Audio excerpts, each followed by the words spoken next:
12월 28일 새벽 예배의 말씀입니다. 하늘과 땅의 모든 것을 존재케 하시고 그 보존을 친히 이루시며 그 안에서 영생 얻기로 작정된 자들을 구원의 은혜 가운데 온전하게 세워가시는 우리 아버지 하나님의 우리 아버지 되심을 오늘도 감사하며 우리에게 베풀어 주신 모든 사랑과 은혜 안에서 우리가 오늘을 살아감을 기억하고 그리하여 우리가 주님의 뜻을, 하나님의 뜻을 섬기는 하루 되기를 간절히 소망하면서 주 예수 그리스도의 이름으로 기도하옵나이다. 아멘. 마태복음 6장 8절에서 10절입니다. 마태복음 6장 8절에서 10절.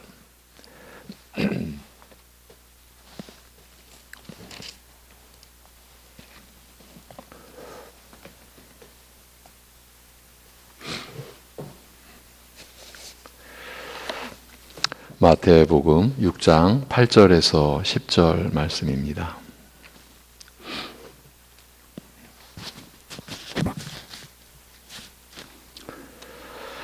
(8절에서 10절입니다) 다 같이. 그러므로 그들을 본받지 말라. 구하기 전에 너희에게 있어야 할 것을 하나님 너희 아버지께서 아시느니라. 그러므로 너희는 이렇게 기도하라. 하늘에 계신 우리 아버지여, 이름이 거룩히 여김을 받으시오며 나라가 임하시오며 뜻이 하늘에서 이루어진 것 같이 땅에서도 이루어지이다. 아멘. 어제는 지난주 나누었던 기도에 관한 내용을 돌아보았습니다. 그 중에서 어제 나누지 못한 한 곳을 돌아보고 이제 주님이 가르쳐 주신 기도의 내용을 살피도록 하겠습니다. 예수님께서는 우리가 이방인과 같이 말을 많이 하여야 들으실 줄 생각해서 중언부언하는 기도를 하지 말아야 할 이유에 대하여 말씀하시기를, 구하기 전에 너희에게 있어야 할 것을 하나님 너희 아버지께서 아시느니라고 하셨습니다. 그런데 우리가 구하기도 전에 우리의 필요한 것을 하나님께서 다 아신다는 말씀에서 흔히 가질 수 있는, 또 가지게 되는 한 가지의 의문은, 하나님께서는 우리에게 필요한 것이 무엇인지 미리 다 아시면서 왜 기도하라 하시는가라는 것이라고 했습니다. 이 의문이 갖는 의미는 절대로 단순치 않습니다. 그래서 이런 의문이 한 번이라도 들었다면 그대로 지나쳐서는 안 되는 문제입니다. 이런 의문을 그대로 지닌 채로 신앙생활을 한다는 것은 늘 불안한 상태를 스스로 조장하는 셈이 됩니다. 기도하는 단계에서 이미 믿음이 흔들린 상태에 놓이게 되었다고도 할 수 있기 때문입니다. 내 필요를 다 아시면서 왜 기도하라고 하시지? 내가 구할 것을 다 아신다는 얘기잖아. 다 알고 계시는 분한테 왜 내가 기도해야 되지? 이렇게까지 나갈 수가 있는 겁니다. 무엇이 필요할 줄 미리 다 헤아리고 아신다면 그저 우리에게 주시면 될 일인데, 베푸시면 될 일인데 왜 우리에게 구태여 구하라고 말씀하시는가? 왜 우리로 하여금 굳이 기도하여 구하게 하신 다음에야 필요한 것을 주시는가? 어떻게 보면 불필요하고 번거로운 일이요 마치 인색하셔서 우리가 달라고 졸라대야 겨우 주시는 것 같은 느낌을 받기 쉽습니다. 그러나 이처럼 하나님께서 먼저 우리로 하여금 하나님께 기도하게 하신 다음에 우리에게 필요한 것들을 베푸시는 데에는 하나님의 더 깊은 사랑과 배려가 들어 있습니다. 무엇보다 하나님께서 우리로 기도하게 하시는 이유는 기도 자체가 보이지 아니하시는 하나님과 영적으로 교통하는 것이기 때문입니다. 그리고 하나님과의 영적 교통은 신령한 생명과 뗄 수 없이 연결되어 있다고 성경은 말씀합니다. 하나님께서는 기도를 통하여 이러한 영적 교통이 하나님과 신자 사이에서 끊임없이 이어지기를, 그런 가운데서 우리가 영적 생명의 은혜를 지속적으로 풍성하게 누리기를 원하시는 것입니다. 그리고 더 나아가서 이런 생명의 교통 속에서 우리로 하여금 믿음으로 간구하게 하시고 또한 이런 기도에 친히 응답하여 은혜를 베푸시는 가운데 우리의 믿음이 더욱 깊어지고 견고해지기를 원하시는 것입니다. 하나님께 간구한 기도대로 응답되는 것을 경험하게 하셔서 하나님에 대한 우리의 믿음과 신뢰가 헛되지 않음을 확인하게 하시는 것입니다. 이런 은혜의 경험이 거듭되면서 우리의 믿음은 더욱 확실해지고 깊어지는 것입니다. 이런 목적으로 하나님께서는 우리가 구하기 전에 우리에게 필요한 것이 무엇인지 다 아시면서도 굳이 우리에게 기도하라고 하시고 그 기도에 응답하여 모든 은혜를 베푸사 우리의 필요를 채우시는 것입니다. 기도는 호흡과 같다. 우리가 이렇게 이해하고 고백하는 그 내용도 다 이런 의미에 담겨 있는 것이죠. 그리고 우리가 기도하여 이미 다 우리의 필요를 아시면서도 우리가 기도하여 베푸시는 그 은혜로 살아갈 때에 우리가 받은 것이 하나님께로부터 받은 것임을 알게 된다. 기도하는 자여야. 우리가 이런 이해를 가져온 것도 우리가 오늘 나눈 그 내용 속에 다 포함되는 것이죠. 예. 이 점과 관련된 사도 바울의 기록이 있습니다. 우리 가운데서 역사하시는 능력대로 우리가 구하거나 생각하는 모든 것에 더 넘치도록 능히 하실 이에게, 이렇게 사도 바울이 진술한 내용입니다. 예. 우리가 구하거나 생각하는 모든 것에 더 넘치도록 능히 하실 이에게 교회 안에서와 그리스도 예수 안에서 영광이 대대로 영원 무궁하기를 원하노라. 아멘. 이렇게 기록했습니다. 에베소서 3장 20절 21절입니다. 하나님은 우리가 구하거나 생각하는 모든 것에 더 넘치도록 능히 하실 분이시라는 사도의 신앙 고백입니다. 곧 우리 모든 신자들의 신앙 고백이기도 하고요. 그렇지 않습니까? 우리가 구하거나 생각하는 모든 것에 더 넘치도록, 그 넘치는 분량도 우리가 헤아리기 어려운 그런 분량이죠.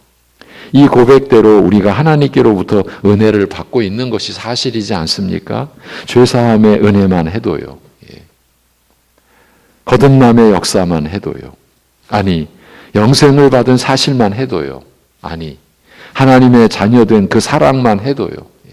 우리가 그리스도와 연합된 그 신비로움만 해도요. 우리가 아버지와 그 아들 예수 그리스도와 함께 사귐의 관계를 맺게 된 것도요. 이것이 영생의 본질이라고 했지 않습니까? 또 우리로 하여금 그리스도의 복음의 권능을 지니고 또 그 은혜를 나타내도록 하신 뜻만 해도요.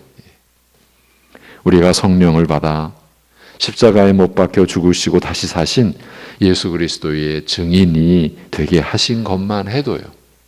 이 모든 것들이 우리가 구하거나 생각하는 모든 것에 더 넘치도록 능히 베풀어 주시고 또 역사케 하신 하나님의 은혜가 아니겠습니까?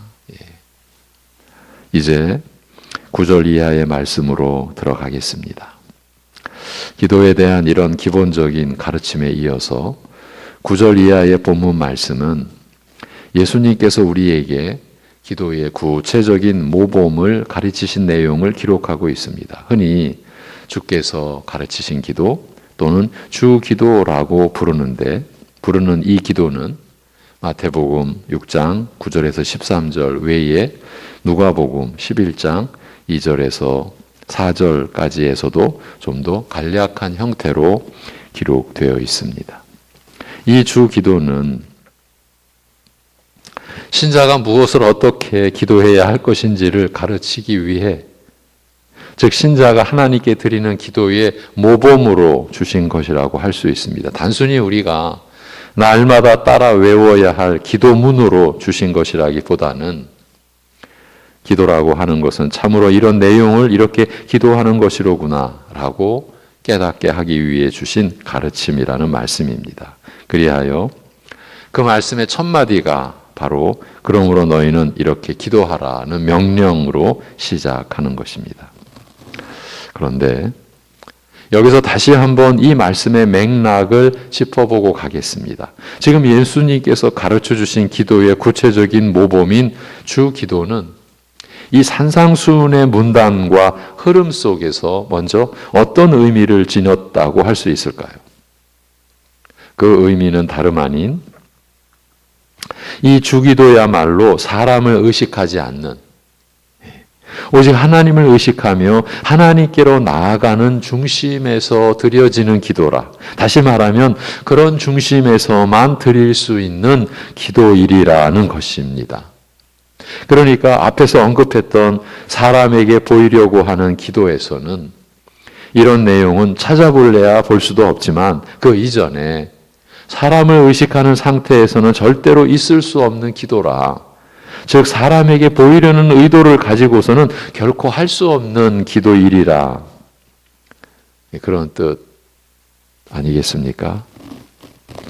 이렇게 보면 볼수록 사람에게 보이려고 사람을 의식한 기도가 얼마나 잘못된 기도인가 하는 점이 그대로 드러나는 것을 알 수 있습니다. 그래서 그동안 우리가 얼마나 허망한 짓을 해왔는지, 아니 얼마나 무서운 짓을 일삼아 왔는지 돌아보게 되지 않을 수가 없습니다.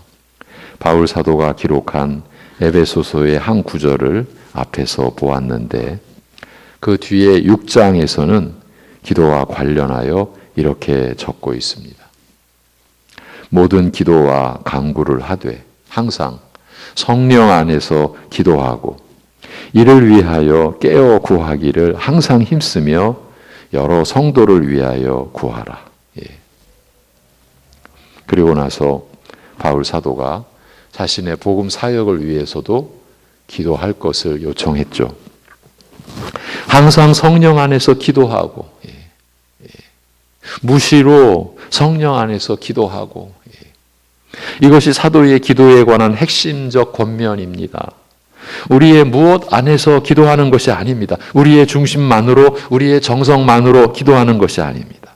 오직 성령 안에서의 기도입니다. 이것이 믿음의 기도의 본질입니다.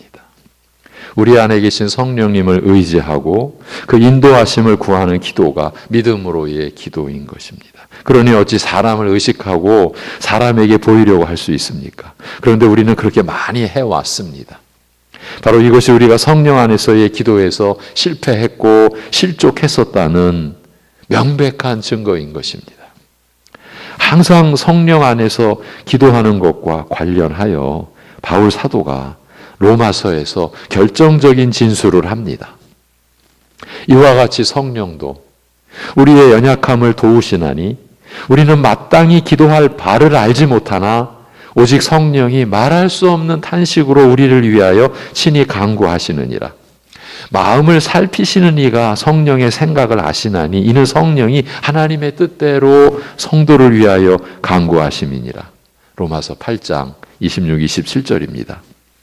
직역으로 다시 들어보십시오. 이와 같이 성령께서도 우리의 연약함을 도우시나니 우리가 마땅히 무엇을 기도해야 할지 모르나 성령께서 말로 표현하지 않는 탄식으로 친히 대신 간구하심이라.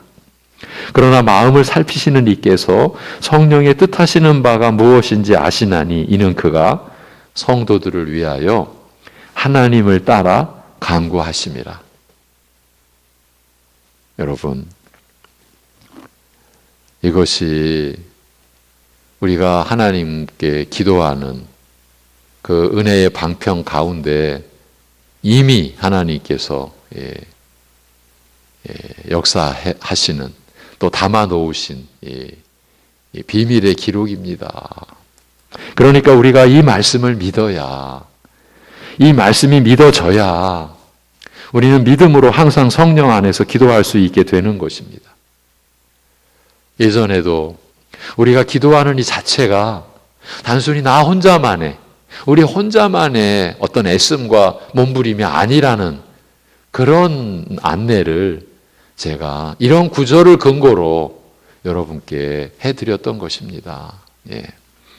소위 기도의 비밀이라는 제목을 붙이고자 한다면 바로 이런 말씀에 붙일 수 있는 것이 아닐까요? 실은 우리 믿는 자들이 기도할 수 있다는 것이 이렇게 은혜롭고 이렇게 신비로운 것입니다.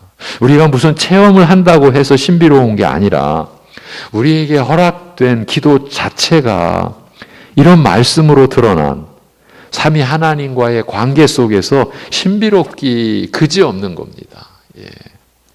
우리는 이런 본래의 신비와 은혜는 제쳐놓고서 허망하기 짝이 없는 신비나 거짓된 은혜를 움켜쥐고서 자신은 특별하다면서 고개를 뻣뻣이 세워왔지 않나 싶기도 합니다.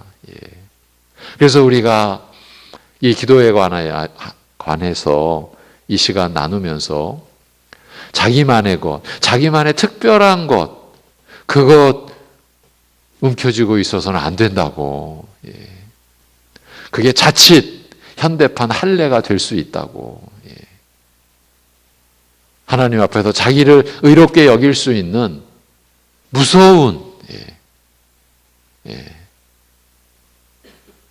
참 하나님을 속이고 자신도 속이는 무서운 짓이 될 수도 있다고 거듭거듭 안내해 드렸던 것입니다.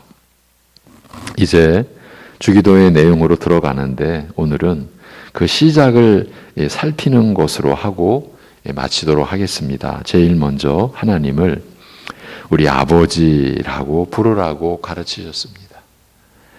그리고 이처럼 우리 아버지가 되신 하나님을 불러 찾는 것으로 기도를 시작하라고 하셨습니다. 이렇게 시작부터 예수님께서는 사람에게 보이려고 하는 기도, 사람을 의식하는 기도를 완전히 배격하고 계십니다. 본래의 기도, 우리 신자들의 기도의 모범으로 제시해 주신 이 기도의 시작부터 바로 그 점을 명백하게 밝혀놓으신 것입니다. 그런 식의 기도는, 사람에게 보이려는, 사람을 의식하는 그런 기도는 아예 존립할 수도 성립할 수도 없다라고 하신 것입니다. 우리 아버지가 되신 하나님을 불러 찾는 것으로 기도를 시작하라고 하셨으니까요. 그러니 어찌 사람을 의식할 수가 있겠습니까?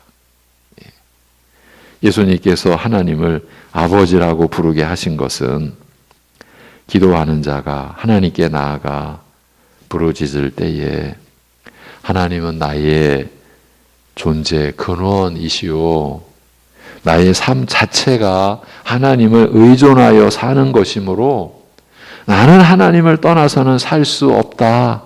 내가 사는 모든 힘과 은혜가 오직 하나님으로부터 나온다는 믿음으로 하나님께 나아갈 것을 가르치기 위해서라고 할 수 있습니다.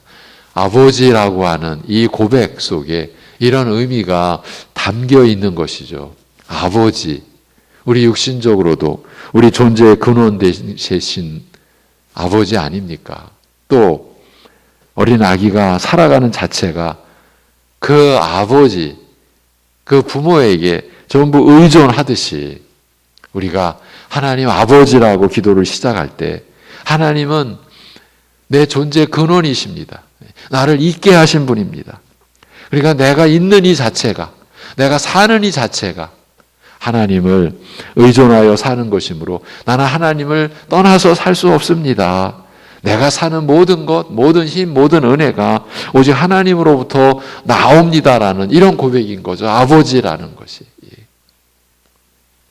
말하자면 바로 앞에서 가르치신 말씀, 하나님은 우리가 구하기 전에 이미 우리에게 필요한 것이 무엇인지 다 아시는 아버지시라는 신뢰와 믿음으로 하나님께 나아가 기도하라고 하신 가르침을 그 안에 아버지요 라고 하는 그 고백 안에 담고 있는 겁니다. 그렇게 담겨져야 한다라고 하신 것입니다. 그래서 수차례 이 시간 강조해 드렸습니다.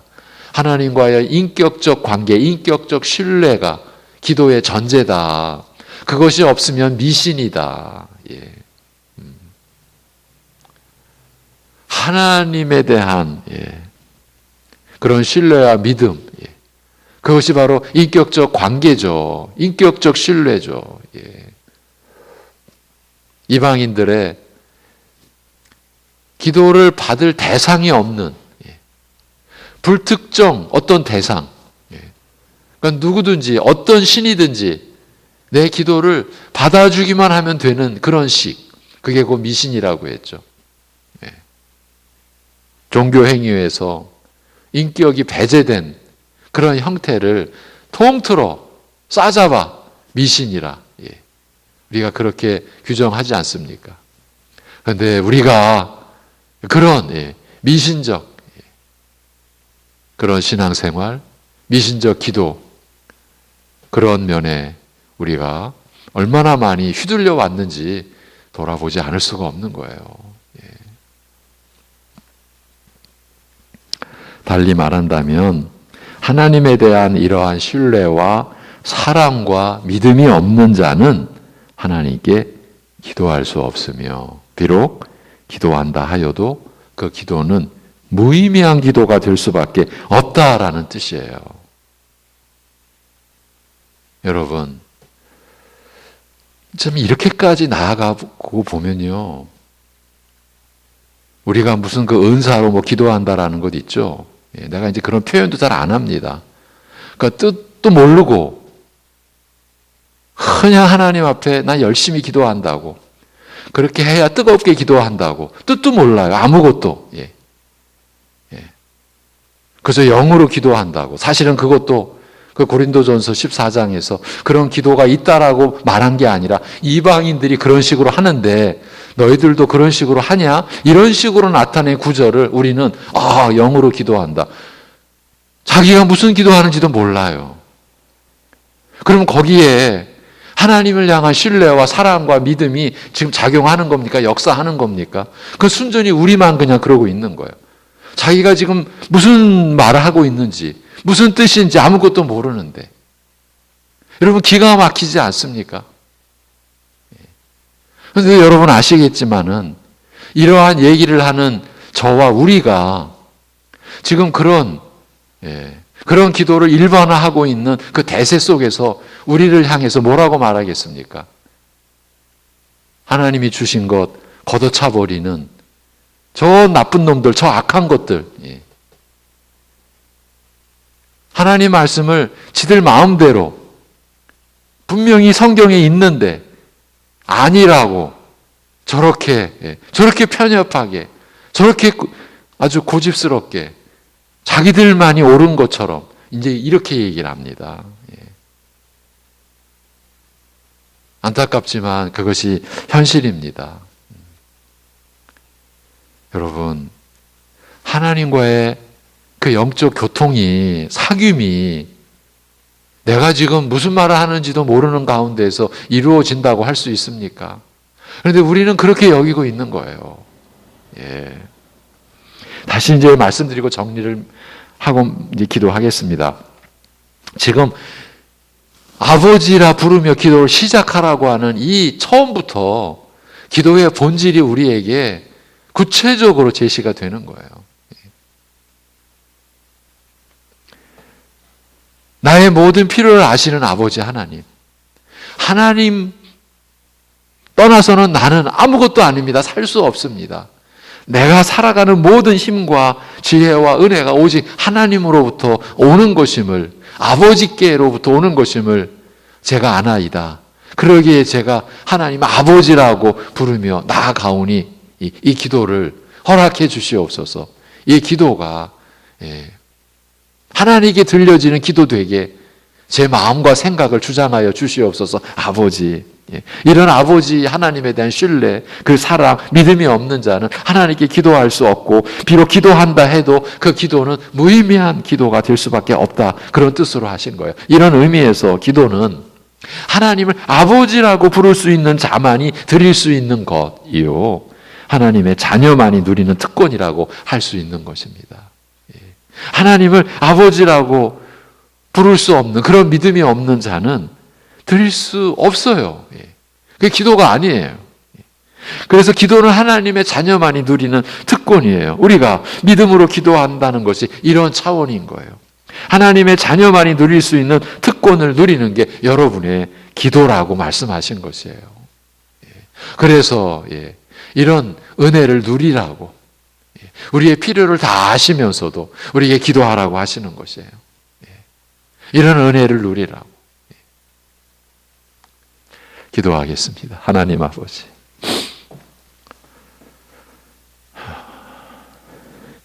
말씀과 함께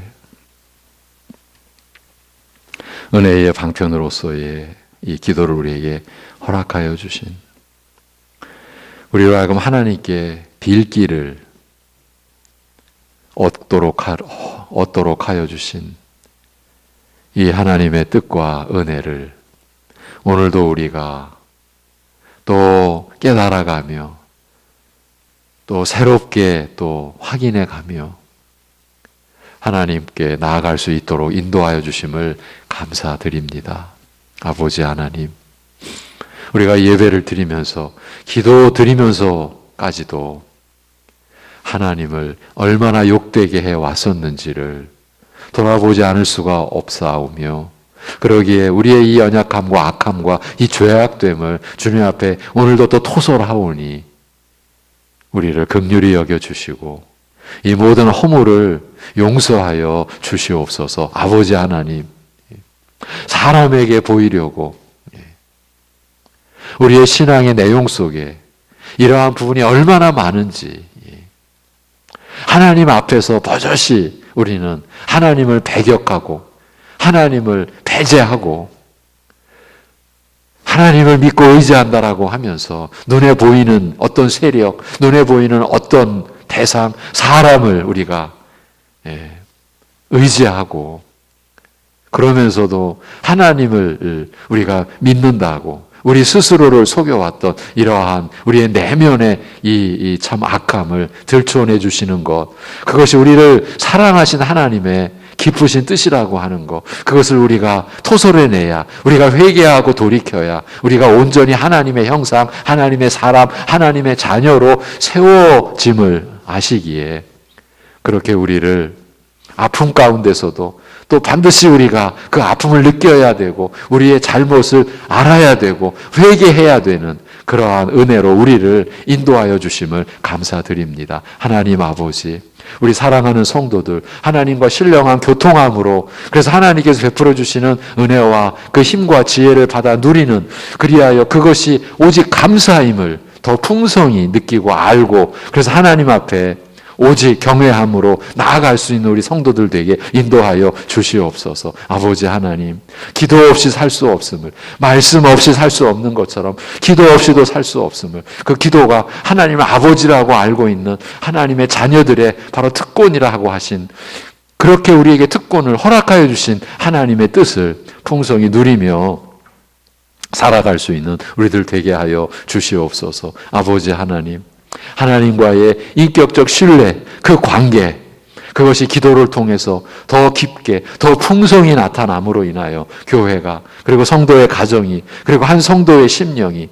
하나님이 주시는 사랑의 그 영으로, 그 지혜로, 그 하나님의 그 은혜로 충만함으로 인하여서 이 세상의 미혹과 거짓과 그리고 부정과 불법과 그리고 불결함과 악함 속에서 우리가 우리 자신을 구별하여 지켜냄으로써 이 세상에 빛이 되고 소금으로 우리가 살아가는 거룩한 하나님의 사람들, 하나님의 백성들로 우리 모든 신자들이 세움을 입을 수 있도록 역사하여 주시옵소서. 우리가 오늘도 작은 일에 충성하며 하나님이 우리에게 맡기신 일을 감당해 갈 때에 육적인 연약함과 고통 또는 경제적인, 사회적인 모든 힘듦과 또 괴로움과 고통을 감당하는 그 자체도 우리가 하나님의 깊으신, 우리는 아직은 알 수 없는 그 비밀스러운 뜻과 섭리 안에서 우리가 감당해야 될 몫임을 알고 주님께 모든 걸 맡기고 인내하며 감당해 갈 수 있도록 인도하여 주시옵소서.